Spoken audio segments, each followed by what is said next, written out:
Imagine a grain of sand. Take that grain of sand into your hand, extend your arm out as far as you can, and look towards the sky.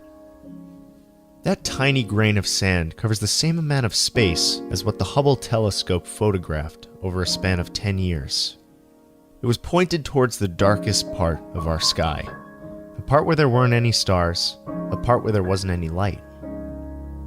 Pieced together from over 2 million seconds of exposure, the Hubble Extreme Deep Field was born. There are about 5,500 galaxies in this image, some of them so far away that what we see in this photo is what they looked like 13.2 billion years ago. So in a way, the Extreme Deep Field is a look into the past. What the galaxies in this image look like now, we can only speculate about. They could be completely gone now for all we know, and we only will know when the light from them reaches us billions of years in the future. In complete darkness, an entire world was found. It's our sense of wonder at the unknown, quiet grandeur of the universe around us that keeps us looking beyond the clouds and searching for something greater than us. Because chances are, something is out there. And it might even be staring back.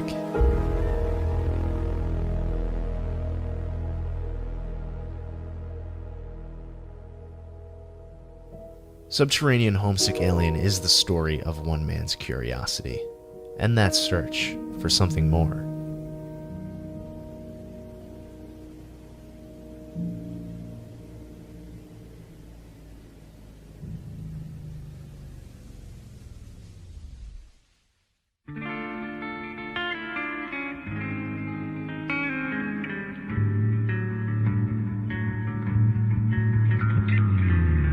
If you've ever struggled to find meaning in it all, you're not alone. The longing lyrics of Tom York on the third track of OK Computer completely encapsulate that feeling of helplessness. Confusion at the emptiness of everyday life, at the culture of the status quo. Tom wishes he could break free from it all, and looks towards the stars for his answer. The breath of the morning, I keep forgetting the smell of the warm summer air. In the first verse, Tom laments the dreariness of his surroundings. Nothing stands out around him, so much so that the most entertaining thing to do is to stare at the sidewalk. Not only that, but the people around him offer nothing of value either.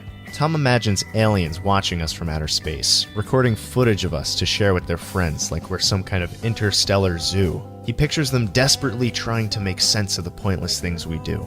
How we hide who we truly are in order to fit in, how we beat ourselves up over the minuscule, how we hurt ourselves through things like drug addictions, and how secrets and gossip are what get us up every morning. These are the same people and the same society from Paranoid Android, one void of personality, individuality, and one that Tom just can't fit into.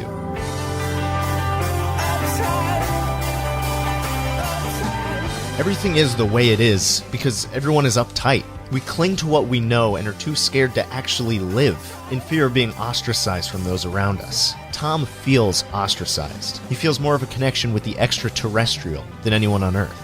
And so instead of looking down at the cracks in the pavement, he looks up.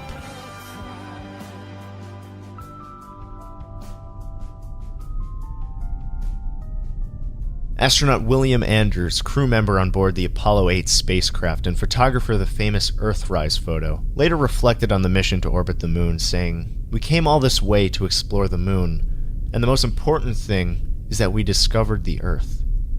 Tom dreams of being abducted, taken aboard an alien spaceship, and granted that view. He longs for an ascension from the monotony of everyday life, and wishes he could have an entirely new perspective of the world around us. One untouched, untainted by humans, and one that truly reveals the insignificance of humankind. Because in the grand scheme of things, we're nothing. I mean, we can have our quiet corner in the Milky Way, we can lock up our spirits, we can spend our entire lives trying to fit into the culture of today, only one day out of the some 1.6 trillion days that have taken place on Earth. But when you look up towards the cosmos, the notion of being uptight just seems silly. Tom wishes more people would realize this. He says he would share the experience with the people around him. He wants everyone to break free from the stranglehold of conformity and to be able to live. But in fear of being shut away from his fellow man, he admits he would probably just keep his mouth shut too. He wouldn't speak out. At the end of the day, he's just uptight.